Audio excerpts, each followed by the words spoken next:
महाराजगंज जनपद का धानी ब्लॉक है, वहीं एक गांव है कमनहा नगवा करके। वहां हम एक खबर कवर करने आए थे और उसी गांव में एक भैया मिल गए। इन्होंने अपनी समस्याओं को बताया तो हमें लगा कि इस तरीके के जो परेशान लोग हैं महिला उत्पीड़न के नाम पर, इनको दिखाया जाना ज़रूरी है, क्योंकि इन्होंने बताया कि ये जो पैसा कोर्ट ने निर्धारित किया है वो नहीं दिया, उस चक्कर में ये जेल चले गए। सर मेरा नाम राम लौट है, मैं ग्राम सभा नगवा एवं कमनहा से रहने वाला हूँ। अरे क्या समस्या है, आप अपनी समस्या? सर समस्या ये है कि मेरे माता पिता 2001 में मेरी शादी हुई थी रावतगंज कुई में के लड़की से, और जो उसका और जो है उसी शादी हुई थी, आई 6 महीना रही, पेट में बच्ची थी। उसके बाद में लेकर के चली गई वहाँ। मैं गया उसको लेने के लिए, नहीं विदा किए। वहाँ के लोग हमको मारते पीटते थे कई बार, ससुराल वाले।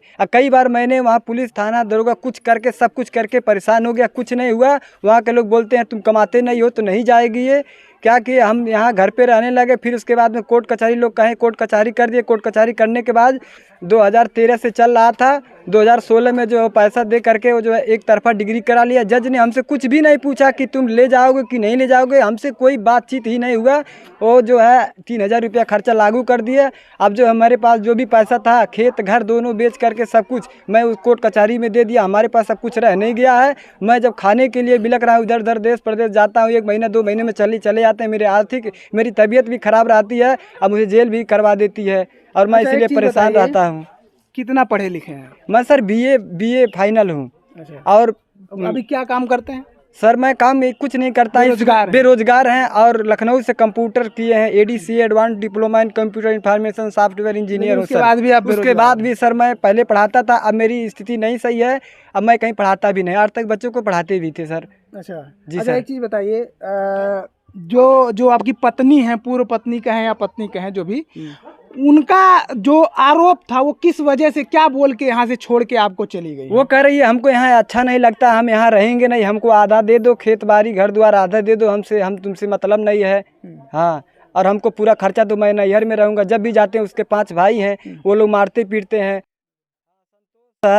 उसके बाद में देखा है ऐसे सारे लोग हैं। तो बच्ची का पालन पोषण मैं उठा लाया था। फिर यशो साहब बिरजमनगंज का जो है उसको दिलवा दिए, तब से वहीं पे रहती है। मैं जाता हूँ तो मुझे मिलने नहीं देते हैं लोग। हाँ, कहते हैं कि तुम्हारी बच्ची नहीं है, उसी को देख करके कोर्ट में जो है। ससुराल वाले हैं, उनकी इच्छा नहीं है कि उनकी लड़की जाए, या जो आपकी पत्नी है वही कहती है? हमारी पत्नी भी कहती, उनके घर वाले ज्यादा सपोर्ट देते हैं। हाँ, कहते हैं कि उसके पास प्रॉपर्टी थी, वही प्रॉपर्टी हमको मिल जाए आधा। कितना प्रॉपर्टी होगा आपके पास? सर था तो जो था बहुत पहले था, 10-12 बीघा खेत था, घर द्वार था, सब बिक गया, कुछ नहीं बचा है अब। अच्छा जी सर। तो यानी कि आप पैसा नहीं कोर्ट कचहरी में दे दिया हूँ, कोर्ट कचहरी में, और उसको देते 50,000, 1,80,000, 70,000 ऐसे करके घन उगाई करके हमसे ले लेते थे लोग। 2016 से। अभी आप किसके साथ रहते हैं, मतलब कौन कौन है आपके साथ में? हमारे साथ में कोई नहीं है सर, मैं अकेला हूँ। अच्छा जी सर। तो क्या चाहते हैं आप, इसका क्या इलाज निकले? जो प्रशासन में बैठे लोग हैं, क्या इसका इलाज निकले? इलाज मैं यही कहता हूँ कि वो पत्नी आवे और उसके बाद में हमारे साथ रहे, जो हमारे पास है हम उसको जिलाएंगे खिलाएंगे। हाँ, हमारी बच्ची है। इनका जो समस्या है वो बड़ी विकट है, और आप अभी तो कम हो गया, लेकिन पहले आप देखते होंगे कि महिला उत्पीड़न के नाम पर जो निर्दोष हैं उनको जेल भेजा जा चुका है, और कई तो ऐसे हैं कि उनको कानून की जानकारी नहीं है तो जेलों में सड़ रहे हैं। और उसी का एक कहीं ना कहीं अपवाद यहाँ पर देखने को मिल रहा है। इनसे जब हमने बात किया तो ये कहते हैं कि हम उसको लाने के लिए राजी हैं, लेकिन वो नहीं आ रही है।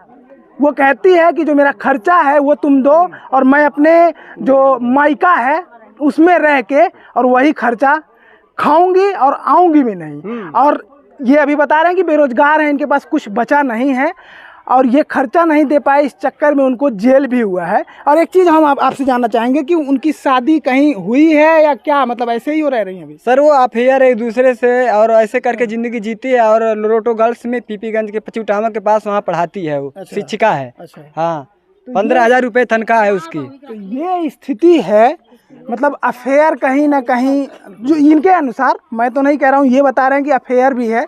तो मुझे ऐसा लगता है कि ये शादी भी कहीं ना कहीं उसी चक्कर में टूटी होगी। लेकिन मैं बार बार अपील करता हूँ जो प्रशासन में बैठे लोग हैं और जो आम नागरिक हैं कि जो सही है वही करें। अब इनके पास पैसे नहीं हैं, गरीब आदमी हैं, बेरोजगार हैं, ये 3,000 रुपये महीना कहाँ से दे पाएंगे। और महंगाई अपने चरम पर है। आप स्थिति जान सकते हैं कि किस तरीके से महंगाई है। और अभी जानकारी ये दे रही हैं, मतलब ये बता रहे हैं कि ये 40,000 कमाते हैं और कंपनी में काम करते हैं, ऐसा बताई है वो। अच्छा, थोड़ा सा गांव वाले हैं, ये बताइए, बस हम एक चीज़ जानना चाहेंगे कि ये सही में बेरोजगार है या कहीं काम उम करके सही में कमाते हैं? बेरोजगार है, बेरोजगार है बात बेरोजगार है। है। हाँ, मतलब कहीं नहीं कमाते हैं। ये 40,000 झूठ है, नहीं कहीं नहीं कमाते।